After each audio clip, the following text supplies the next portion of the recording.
previous lecture, we have learned that kingdom Monera is divided into two groups. Group Archaebacteria and group Eubacteria. Group Eubacteria is again divided into two groups, Cyanobacteria and Bacteria. Today we will discuss about the group Bacteria.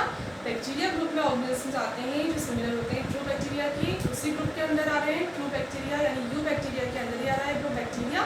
तो उसके जो organisms होंगे उसमें similar characters ही होंगी। जो main bacteria के characters होते हैं वो आते हैं ग्रुप बैक्टीरिया में। अब क्या क्या कैरेक्टर्स होते हैं, कौन से फीचर्स होते हैं, एक तो इनका शेप वेरी करता है, बहुत तरह तरह की शेप के हो सकते हैं, स्फेरिकल हो सकते हैं, रोड शेप हो सकते हैं, बहुत सारे शेप्स हो सकते हैं इनके। साथ में इनमें ऊपर एक लेयर होगी, पहले स्लाइम लेयर होगी, वो कैप्सूल प्रेजेंट होगा, कैप्सूल के नीचे फिर सेल वॉल होगी जो पैपिडोग्लाइकन सब्सटेंस की बनी हुई होगी। साथ में इनमें फ्लैजिला मूवमेंट के लिए, लोकोमोशन के लिए, एक जगह से दूसरी जगह पर जाने के लिए फ्लैजिला प्रेजेंट होगी। सब में ज़रूरी नहीं है प्रेजेंट हो, पर किन्हीं बैक्टीरिया में प्रेजेंट होती है, मोस्ट ऑफ द बैक्टीरिया में प्रेजेंट होती है। साथ ही कुछ बैक्टीरियाज में फिर पाइली और fimbriae like structure, thread like structures भी प्रेजेंट होते हैं। अब इनमें जो जेनेटिक मटेरियल होता है बैक्टीरिया के अंदर वो होता है सर्क्यूलर। बैक्टीरिया है, बैक्टीरिया के अंदर जो जेनेटिक मटेरियल होगा डीएनए होता है, मेनली डीएनए होता है इसमें double stranded and circular, 2 strands होती हैं इनके अंदर। और सभी ऑर्गेनिज्म में डीएनए जो होता है मोस्टली डबल स्ट्रैंडेड ही होता है, बट इनमें कैसा होगा कि वो सर्क्यूलर होगा। एक स्ट्रैंड डीएनए की और ये सेकंड स्ट्रैंड स्पाइरली कॉइल्ड रहती है। ऐसे पूरा सर्कुलर मॉलिक्यूल होता है डीएनए का, और सेंटर में प्रेजेंट होता है, न्यूक्लियस के अंदर नहीं होता, न्यूक्लियस के अंदर एब्सेंट होगा, ये प्रोटीन्स होते हैं सारे, इसलिए कहाँ पे होगा फिर वो सेल के सेंटर में ऐसे प्रेजेंट होगा साइटोप्लाज्म के अंदर। अब उस पार्ट को जहाँ पर ये प्रेजेंट है उसको कहते हैं फिर, जिस पार्ट के अंदर जो सेंट्रल पार्ट है जिसके अंदर डीएनए मॉलिक्यूल प्रेजेंट है, सर्कुलर डीएनए मॉलिक्यूल, उसको कहेंगे फिर उस रीजन को न्यूक्लियस। तो न्यूक्लियस एब्सेंट होता है, मेम्ब्रेन बाउंड ऑर्गेनेल नहीं होता, बस एक जगह होती है जहाँ पर डीएनए प्रेजेंट है, डीएनए एग्जिस्ट करेगा, उस जगह को, उस स्पेस को कहेंगे न्यूक्लियोइड। अब इसके एग्जांपल्स सारे आ जाएंगे, जो इकोलाई है बैक्टीरिया और अदर बैक्टीरिया होते हैं जो नॉर्मल बैक्टीरिया है, राइजोबियम है, सारे के सारे इसके अंदर आ जाएंगे बैक्टीरिया ग्रुप के अंदर। इकोलाई जो बैक्टीरिया है एस्चेरिशिया कोलाई वहाँ पर प्रेजेंट होता है, ह्यूमन इंटेस्टाइन के अंदर प्रेजेंट होता है, तो इंटेस्टाइन के एनवायरमेंट को हेल्दी बनाए रखने का काम करता है।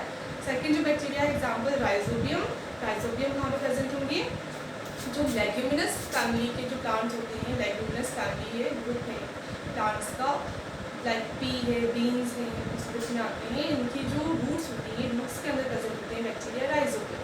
क्या फंक्शन होता है इनका, ये नाइट्रोजन फिक्सेशन करते हैं, जो एनवायरमेंट की फ्री नाइट्रोजन है N2 जो है उसको फिक्स कर देते हैं कंपाउंड्स में, like nitric acid, nitrous etcetera, वो उनका यूज़ फिर वो रूट्स के अंदर कर देते हैं, उसको फिक्स रूट के अंदर प्रेजेंट होते हैं बैक्टीरिया, और रूट के अंदर ही गैसेस नाइट्रोजन को चेंज कर देते हैं उसके कंपाउंड्स में, फिर वहाँ से जो प्लांट है वो यूज़ में लेता है उस नाइट्रोजन के कंपाउंड को, उस नाइट्रोजन को यूज़ में ले लेगा।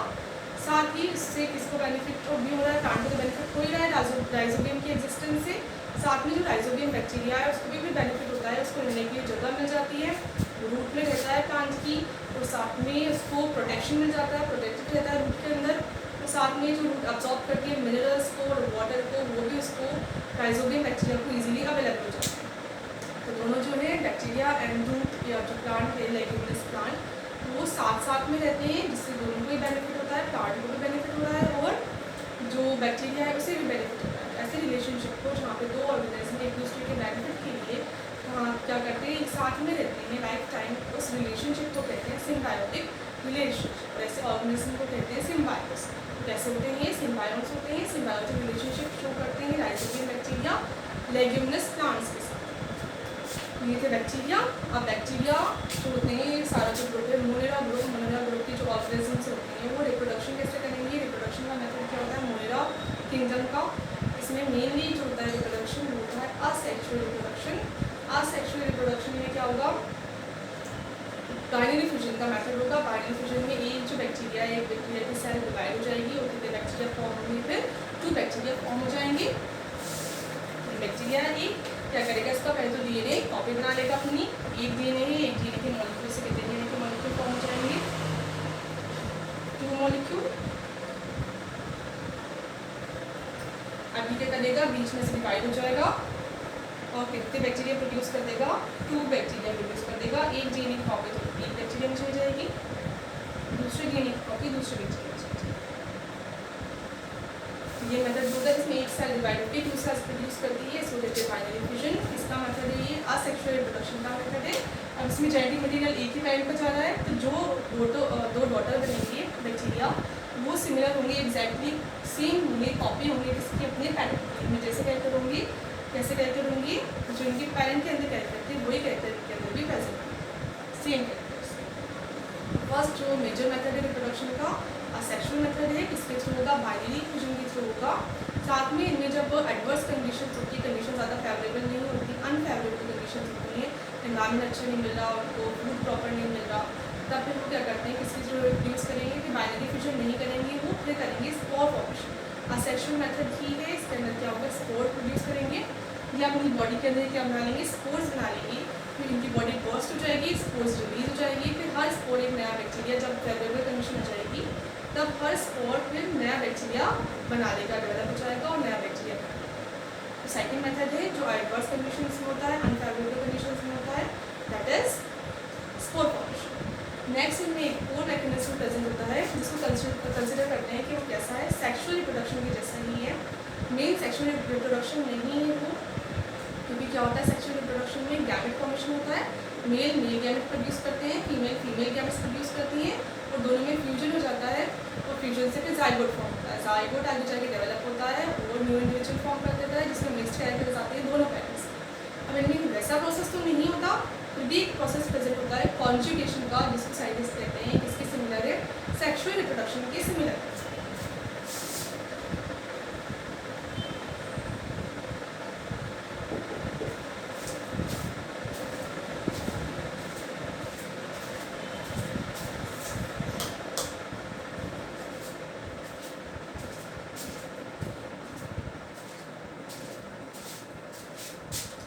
इसके अंदर क्या होगा कॉन्जुगेशन में एक 2 टाइप्स के बैक्टीरिया होते हैं, बैक्टीरिया की टाइप्स होती है जिनको क्या कहते हैं स्ट्रेन। एक ही स्पीशीज़ के बैक्टीरिया हैं, उसमें भी फिर अगर अलग अलग टाइप हो थोड़ा बहुत कैरेक्टर के बेसिस पे 2 बैक्टीरिया डिफर करें एक ही स्पीशीज़ की तब उनको कहेंगे फिर स्ट्रेन्स।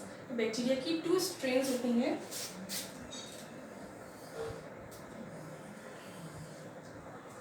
एक को कहते हैं मेल स्ट्रेन, दूसरे को कहते हैं फीमेल स्ट्रेन।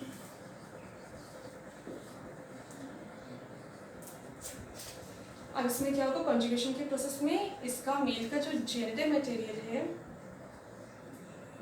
उसका एक पार्ट इसमें चला जाएगा, फीमेल के अंदर चला जाता है, ट्रांसफर हो जाएगा, तो फीमेल का जो जेनेटिक मटेरियल है उसके साथ ऐड हो जाएगा, जुड़ जाएगा और फिर इसका जो जेनेटिक मटेरियल है वो चेंज हो जाएगा, चेंजेस आ जाते हैं। तो इसमें ये मेन प्रोसेस तो नहीं है सेक्सुअल रिप्रोडक्शन का, फिर भी इसको क्यों कंसिडर करते हैं क्योंकि ऑर्गेनिज्म में क्या ला रहा है चेंजेस ला रहा है। तो सेक्सुअल रिप्रोडक्शन में भी क्या होता है जो जाइगोट से डेवलप होता है इंडिविजुअल उसमें चेंजेस आ जाते हैं, वेरिएशन आ जाते हैं, इसमें भी एक ऑर्गेनिज्म में क्या आ रहे हैं वेरिएशन आ रहे हैं, इसलिए इसको क्या कंसिडर करते हैं फिर सेक्सुअल रिप्रोडक्शन कंसिडर करते हैं। अपन ऐसे देखें तो ये रिप्रोडक्शन भी नहीं है, रिप्रोडक्शन के प्रोसेस में क्या होगा नंबर इंक्रीज होना चाहिए, जो इंडिविजुअल हो जो रिप्रोडक्शन में पार्ट ले रहे हैं फिर वो नंबर इंक्रीज करें, लाइक एक पेरेंट पार्टिसिपेट कर रहा है तो सिंगल पेरेंट था 1, इसके डिवाइड होने से कितने डॉटर बन गए, डॉटर इंडिविजुअल बन गए 2, यानी नंबर इंक्रीज हुआ 1 से कितने फॉर्म हुए 2, तो इसको कंसिडर करेंगे अपन रिप्रोडक्शन। इसमें चेंज ही आ रहा है, कोई नया इंडिविजुअल प्रोड्यूस नहीं हो रहा है, इसको रिप्रोडक्शन भी कंसिडर नहीं करते, साथ में मेन सेक्सुअल रिप्रोडक्शन भी नहीं होता ये, फिर भी साइंटिस्ट मान लेते हैं कि कैसा है ये सेक्सुअल रिप्रोडक्शन के सिमिलर, प्रोसेस को नेम दे दिया फिर क्या कॉन्जुगेशन। तो रिप्रोडक्शन बैक्टीरिया में कितने टाइप से हो सकता है, 3 टाइप्स हो सकता है। First asexual reproduction by binary fission, second asexual reproduction by spore formation and third sexual reproduction by conjugation. 3 processes होते हैं। अब बैक्टीरिया की अगर पूरे मोनिरा किंगडम की मेन किसके अंदर उसके में क्या है बैक्टीरिया ही आ रहे हैं। बैक्टीरिया की अगर स्ट्रक्चर की बात करें, उनकी शेप की बात करें तो बैक्टीरिया अलग अलग शेप के हो सकते हैं। मेन कितने शेप्स हो सकते हैं बैक्टीरिया के,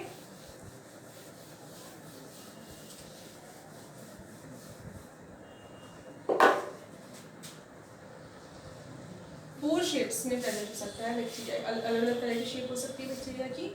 कितनी हो सकती है, कितने टाइप की शेप हो सकती है इसकी, 4 टाइप की शेप्स हो सकती है। First focus, second bacillus, shapes के नेम देखिए, थर्ड विब्रियम,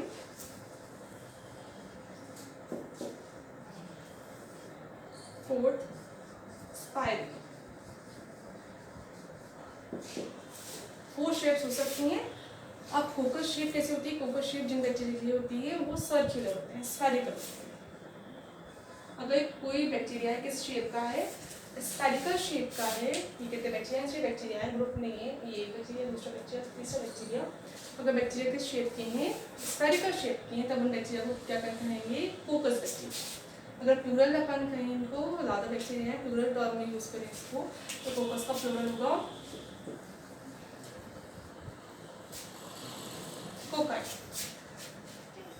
बैसिलस, बैसिलस कैसे होते हैं? सिलेंड्रिकल या फिर रोड शेप के होते हैं। रोड शेप के होंगे या सिलेंड्रिकल होंगे। अब ये जो बैक्टीरिया होते हैं रोड शेप की, इनमें जो असेक्सुअल रिप्रोडक्शन होता है वो मेनली स्पोर फॉर्मेशन बेस होता है, तो उसके अंदर स्पोर भी प्रेजेंट हो सकते हैं। ये क्या है? इसके अंदर बैक्टीरिया के अंदर स्पोर है। बैसिलस का फिर प्लूरल क्या हो जाएगा? बैसिलाई।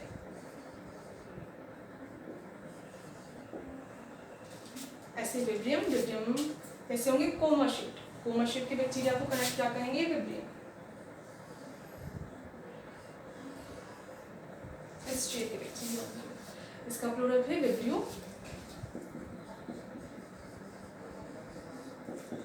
और अगर कैसे हैं? स्पाइरल हैं bacteria,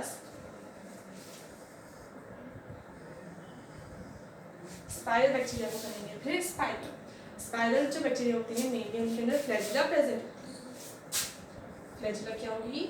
long hair like projections होते हैं जो लोकोमोशन में हेल्प करते हैं। तो ये स्पाइरलम, और अगर एक से ज़्यादा हो देन स्पाइरलम। तो ये 4 टाइप्स होते हैं बैक्टीरिया के। शेप्स के अकॉर्डिंग, शेप जिस शेप के अगर स्फेरिकल है तो कोकस, अगर कैसा है रोड शेप है देन बैसिलस, कोमा शेप है देन विब्रियम, तो स्पाइरल है देन स्पाइरिकल।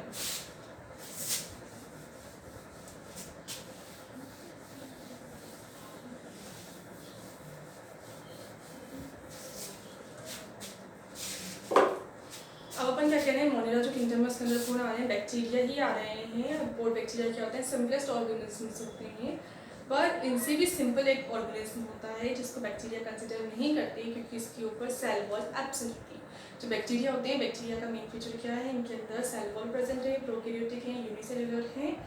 अब ये जो है, जो दूसरा ऑर्गेनिज्म जो सिंपलेस्ट ऑर्गेनिज्म को कंसिडर करेंगे अपन, mycoplasma.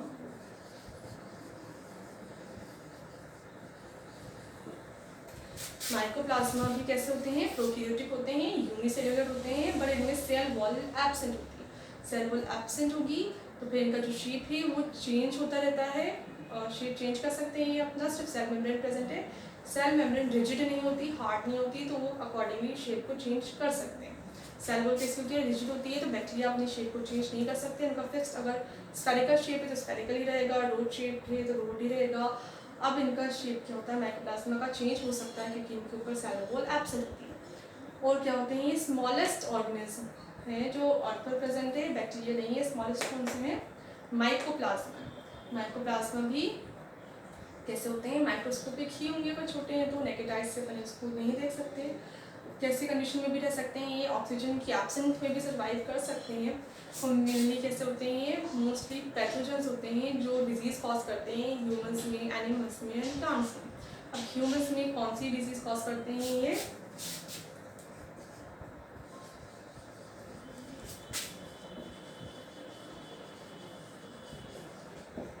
Pleuropneumonia.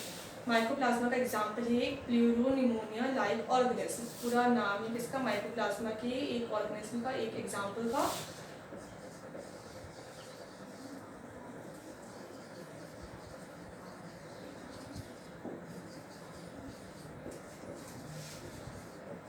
Pleuropneumonia like organism, PPL। ये जो ऑर्गेनिज्म है, ये जो माइकोप्लाज्मा है, ये क्या कॉज करता है? प्लूरोनिमोनिया कॉज करता है ह्यूमंस में। निमोनिया क्या लंग डिजीज होती है, ये कॉज करेगा PPL। और प्लांट्स में कॉज करेंगे जो माइकोप्लाज्मा है वो डिजीज कॉज करते हैं विच इज ब्रो।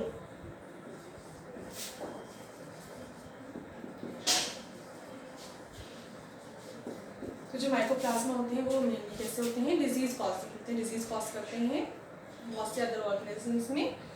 सबसे स्मॉलेस्ट जो क्रिएचर होते हैं या जो ऑर्गेनिज्म होते हैं अर्थ पर, वो क्या है, माइक्रोप्लाज्मा है। सेल वॉल एब्सेंट होती है, शेप इरेगुलर होता है, ऑक्सीजन की एब्सेंस में भी सर्वाइव कर सकता है।